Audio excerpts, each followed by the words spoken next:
அந்த சிறுமி செப்டி டேங்க்ல வந்து உளுந்துருக்குறாங்க. அந்த உளுந்து அதில் வந்து அது வந்து உயிர் போயிடுச்சுன்னா அது ஒரு கதை கட்டத்தில் உங்களுக்கு என்ன ஆனந்தம் கிடைக்குது? உங்களுக்கு யார் உரிமை கொடுத்தா அந்த ஒரு சிறுமி மேலேயோ இல்லை ஒரு மாணவி மேலேயோ ஒரு சிறுமி மேலே கை வைக்கிறதுக்கு யார் எந்த ஆசிரியருக்கு உரிமை கொடுத்தது? பெத்தவங்களுக்கு இல்லாத உரிமை உங்களுக்கு யார் கொடுத்தது? அந்த பிள்ளை படிக்கலைன்னா எடுத்துட்டு வாங்க, என்ன செய்யலான்னு பெத்தவங்க கூட டிஸ்கஸ் பண்ண. அதுதான் பெற்றோர் ஆசிரியர் சங்கம் இருக்கு. அதுக்காக தான் பிள்ளைகளை வந்து பேரண்ட்ஸ் வந்து வர வைக்கிறாங்க.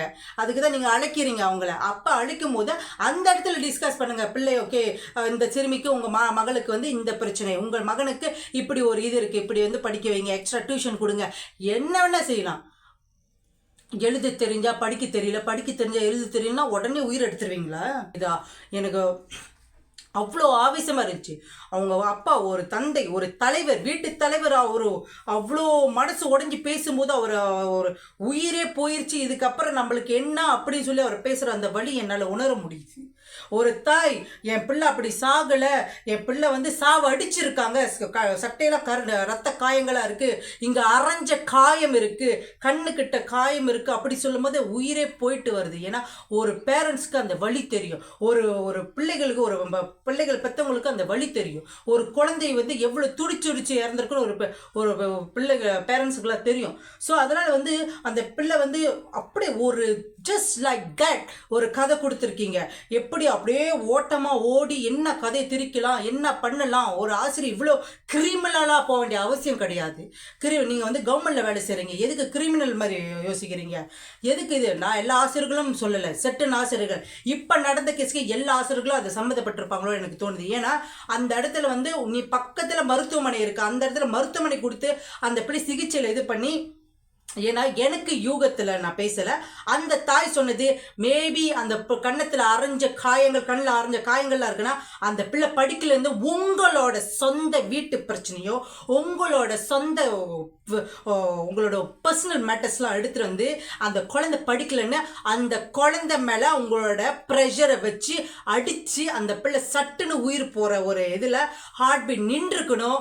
அதில் என்ன செய்யணும்னு தெரியாமல் அப்படியே ஓடி ஓடி ஓடி ஸ்கூலில் என்ன கதை கட்டணும்னு அந்த செப்டிக் டேங்க் உங்கள் கண்ணுக்கு தெரிஞ்சிருக்கணும். அதில் உடச்சி உளுந்த மாதிரி ஒரு கதையை திரிச்சிருக்கணும். அந்த திரிச்ச கதையில் அந்த பிள்ளையை ஹாஸ்பிட்டல் கூட்டு போகிற நடிச்சிருக்கணும். அதே மாதிரி அந்த பிள்ளை உயிர் போயிடுச்சு, அரசு மருத்துவமனையில் வச்சிருக்குன்னு சொல்லி அந்த குழந்தை கதையை முடிக்கிறதுக்கு காசு கொடுத்து அதை மறைக்க பார்க்கணும். இந்த விஷயத்தெல்லாம் இப்படியே போயிட்டு இருந்துச்சுன்னா இதுக்கப்புறம் நாளடைவில் பிள்ளைகளை ஸ்கூலுக்கு அனுப்ப கூட பெற்றவங்க இது பயப்படுவாங்க. அந்த அளவுக்கு போயிட்டு இருக்கு பேரண்ட்ஸோட இது வழிகள், அந்த டீச்சரோட செய்கிற ஒரு ப்ரெஷர். ஏன் இப்படி போயிட்டு இருக்குன்னு எங்களுக்கு தெரியல. இப்போல்லாம் ஸ்கூலுக்கு போக கூட பிள்ளைகளை அனுப்புறதுக்கு பயம் கொடுக்குது. பேரண்ட்ஸ் என்ன பிள்ளைகள் என்ன செய்கிறாங்க, ஸ்கூலில் என்ன நடக்குது, என்ன பண்ணுறாங்க, ஏது பண்ணுறாங்க, வாஷ்ரூம்க்கு அழகாக போகிறாங்களா, பாதுகாப்பாக இருக்கான்னு எங்களுக்கு இப்போ பயம் கொடுக்குது. பேரண்ட்ஸ் ஆகிய எல்லாருக்குமே பயம் கொடுக்கும். ஏன்னா இப்போ வந்து ஸ்கூல் கூட சேஃப்டி இல்லாத ஒரு பிளேஸ் ஆயிடுச்சு. தமிழ் ஸ்கூலாக இருக்கட்டும், எந்த ஸ்கூலாக இருக்கட்டும், சேஃப்டி இல்லாத பிளேஸாக இருந்துச்சு. அதுவும் இல்லாமல் ஏதாவது பண்ணிட்டா ஸ்கூலுக்கு தப்பான பேர் வந்துருமோன்ட்டு அதை மறைக்கிறதுக்கு பல பொலிட்டிக்கல்ஸ் நடத்துகிறீங்க. எப்படின்னா செப்டிக் டேங்கில் உளுந்த மாதிரி ஒரு கரையை திரித்து அதில் வந்து உளுந்துட்டு அது பிடிச்சிருக்கு, அது சரியாக பராமரிக்கலன்னு ஒரு கதையை திரித்து அது காசு கொடுக்கறதுக்கு ஒரு வேலையை பார்த்து பராமரிக்கிறதுக்கு கூட அந்த இது இல்லைன்னா அந்த ஸ்கூலை வழி நடத்தும் போது அந்த ஸ்கூலில் வந்து சில விஷயங்கள் அலுவலகங்கள் வந்து பார்த்துருக்கணும், சோதிச்சிருக்கணும். இது பாதுகாப்பாக அந்த பிள்ளைகளுக்கு ஸ்கூலு இந்த இடத்துல எல்லாம் பாதுகாப்பாக இருக்கா, பிள்ளைகள் விளையாடும் போதோ வெளியே வரும்போதோ நடக்கும்போது இதில் நிறைய கேஸ்கள் வந்துட்டு இருக்கு, பிள்ளைகளுக்கு பாதுகாப்பான இடமா படிக்கிற இடம்னு அலுவலகங்கள் இருக்குது சோதிக்கக்கூடிய. அந்த அலுவலில் என்ன செஞ்சிட்டு இருக்காங்கன்னு எனக்கு தெரியல.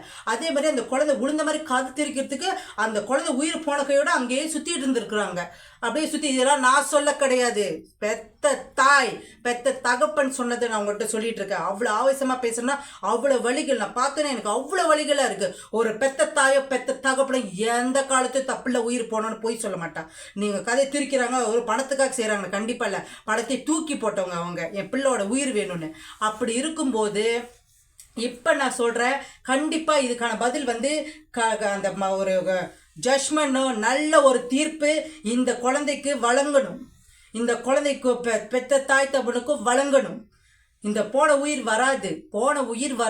அவங்களுக்கு மிகப்பெரிய அடி, அது மிகப்பெரிய வழி, அது சாவருக்கு மறக்க முடியாத ஒரு விஷயம். 3 வயசு குழந்தை, அவங்களுக்கு இன்னும் குழந்தை இருக்கான்னு தெரியல, இதுக்கு ஒரே குழந்தையா என்னன்னு தெரியல. இதுதான் அப்படி இருக்கும்போது அப்படியே சந்தோஷத்தை அப்படியே பறிச்சு எடுத்துட்டீங்க. படிக்கலைன்னா நீங்கள் ஒழுங்காக படிங்க, டீச்சர் படிங்க, எப்படி பிள்ளைகளை கொண்டு வரணும்னு, எப்படி முன்னேற்றணும், பிள்ளைங்களை படிக்க முடியல பேக் போர்டாக போகிறாங்களா, எப்படி அவங்க ஃபார்வர்டுக்கு வர வைக்கணும்னு அதை யோசிச்சு அதுக்கான முயற்சி எடுங்க. அதுக்கான முயற்சி எடுக்காமல் மாதம் சம்பளத்தை மட்டும் வாங்கிட்டு அதை மட்டும் செஞ்சுட்டு அதை நம்மளோட கடமை செஞ்சுட்டு அந்த இது நடிப்புத்தன்மை வேண்டாம். எடுக்கிற பணத்துக்கு எடுக்கிற காசுக்கு நம்ம வாங்குற ஒரு உழைப்பு ஊதியத்துக்கு அதுக்கான பிள்ளைகளை எடுத்துகிட்டு வரும்போது அது கிடைக்கிறடைய மதிப்பு என்ன தெரியுமா? அந்த ஆசிரியர்களுக்கு தான் போகும். அந்த ஆசிரியர் தொழிலே இப்படி கிரிமினல் தொழில் மாதிரி கொண்டு போகிறீங்களா? எல்லா நல்ல ஆசிரியர்களுக்கு கெட்ட பேர் வருது. இப்போ நிறைய, அதுவும் இல்லாமல் நிறைய தவறு செய்யக்கூடிய பிள்ளைகளுக்கு நான் சப்போர்ட்டே பண்ண மாட்டேன். அது செஞ்சால் அதுக்கான தண்டனை கிடச்சிச்சின்னு போயிடுவோம். ஆனால் இப்படி சின்ன குழந்தை, இப்போ பால்வடியும் குழந்தை, இப்போ தான் பேபிலேருந்து ஒரு சிறுமின்னு ஒரு பேர் எடுத்திருக்கிறா, 3 வயசு குழந்தை. அந்த உயிர் எடுக்கிறதுக்கு எந்த ஆசிரியர் இல்லை. யார் உங்களுக்கு ரைட்ஸ் கொடுத்தது? இது எங்கே நடந்தால் என்ன? கேள்வி கேட்க மக்களாகி எல்லாரும் வரலாம், பேரண்ட்ஸ் ஆகி எல்லாரும் இறங்கலாம். இது அந்த குழந்தைக்கு நல்ல ஜட்ஜ்மெண்ட் கிடைக்கணும்னு நான் கேட்டுக்கிறேன். மிகப்பெரிய தாழ்மையோடு கேட்டுக்கிறேன். அந்த குழந்தைக்கு நல்ல ஜட்ஜ்மெண்ட் கிடைக்கணும். அந்த குழந்தை மட்டும் அந்த இதை தான் இறங்கி உளுந்து அந்த செட்டுக்கு தேங்கையில் உளுந்துருந்தா கூட அந்த செட்டுக்கு தேங்கி பாதுகாப்பு இல்லாமல் அலுவலகங்கள் பரிசோதிக்கலையான அதுக்கான இது முடிவு எடுக்க அதுக்கான முடிவு செய்யணும். அதே மாதிரி அந்த குழந்தைய அடித்து திடீர்னு அவங்களோட ஹார்ட் நின்று இறந்துருந்தாங்களா, அதுக்கான பாவத்தை செய்த டீச்சருக்காக ஆசிரியர் அடித்து அதனால தான் அந்த உயிர் போயிடுச்சுன்னு நான் அடித்து சொல்ல கிடையாதுங்க. ஆதகமாக அந்த வழியில் பேசக்கூடிய பெற்றவங்களோட வாயில் வந்த வார்த்தைகளை சொல்கிறேன். அதே மாதிரி செப்டிக் டேங்கில் உளுந்து அந்த குழந்தை இறந்திருந்தாலும் அந்த பள்ளிக்கூடத்தை மூட வேண்டும். பாதுகாப்பு இல்லாத பள்ளிக்கூடம் எதற்கு? சின்ன பிள்ளைங்களுக்கு எதுக்கு பாதுகாப்பு இல்லாத ஆசிரியர்கள் நடத்தக்கூடிய பள்ளிக்கூடம் எதற்கு? அப்போ அரசாங்கம் அலுவலகம்லாம் என்ன செஞ்சிட்டு இருக்காங்க பாதுகாப்பு இல்லாமல் பிள்ளைகளுக்கு? அதே மாதிரி பேரண்ட்ஸ் ஆகிய எல்லாருமே இதில் நோட் பண்ண வேண்டிய ஒரு விஷயம் இது. நான் மனசார வியூவர்ஸ்க்காகவோ எதுக்காகவோ சொல்ல, இந்த விஷயத்தை பார்த்தோன்னே எனக்கு அவ்வளோ ஒரு இதாக இருந்துச்சு. வழியாக ஒரு சின்ன குழந்தை உயிரை அப்படியே ஜஸ்ட் லைக் தட் எடுத்துட்டாங்க. அது என்ன பாவம் பண்ணிச்சு? இல்லை என்ன குழந்தை மட்டும் இல்லை, இப்போ கேட்குற விஷயங்கள் எல்லாமே இங்கே எப்படி நடந்துச்சு, அங்கே நடந்துச்சு, இங்கே நடந்துச்சுட்டு. இப்போ இந்த சின்ன குழந்தை இப்படி உளுந்த இதில் ஐயோ கேட்க வலிக்குதுங்க, மனசு வலிக்குது. ஏன் இப்படிலாம் நடந்துட்டு இருக்கு? ஏன் இப்படி ஆசிரியர் முற்றிலும் அவங்க தான் செஞ்சாங்களே. பேரண்ட்ஸோடைய ஆதங்கங்கள் தான் நான் இப்போ பேசிகிட்டு இருக்கேன். அவங்களுக்காக நான் பேசிக்கிட்டு இருக்கேன். அவங்க வழிகளை எப்படி காயங்கள் சட்டையில் ரத்தக்கரை எங்கே அடி கையோட ஒரு பதிஞ்சிருக்கு. அதே மாதிரி அவங்க கண்ணில் இப்போ அடி காயமாக இருக்குன்னு அவங்க சொல்லும் போது எவ்வளோ ஒரு வலி கொடுக்குது தெரியுமா? அவங்க அப்பா பேசும்போது அது ஏதோ பெருசாக இறந்துட்டேன்னா இதுக்கப்புறம் உயிரோடு இருந்தால் என்ன அப்படின்னு அவருக்குள்ள ஒரு வலிகள் பேசுது. இதை யாரை கேட்குறவங்க எல்லா பேரண்ட்ஸ்க்குள்ளும் அது வலிச்சிச்சுன்னா உண்மை நீங்கள் தான் இது உண்மையான நல்ல ஒரு பேரண்ட்ஸ் ஆகிய இதாக இருப்பீங்க. ஸோ அதனால் எல்லாரும் கேள்விகள் கேட்கணும். எல்லாருக்கும் உரிமை இருக்குது. யாரும் பயந்து வாழ்கிறதுக்கு யாரும் சார்ந்து இருக்கவில்லை. ஸோ அதனால் நமக்கு உரிமை இருக்குது. நம் குடிமகன்கள், இந்த நாட்டின் குடிமகன்கள் எந்த நாட்டில் நடந்தாலும் கேட்கக்கூடிய உரிமைகள் நமக்கு இருக்கிறது. அதை கேட்கணும்.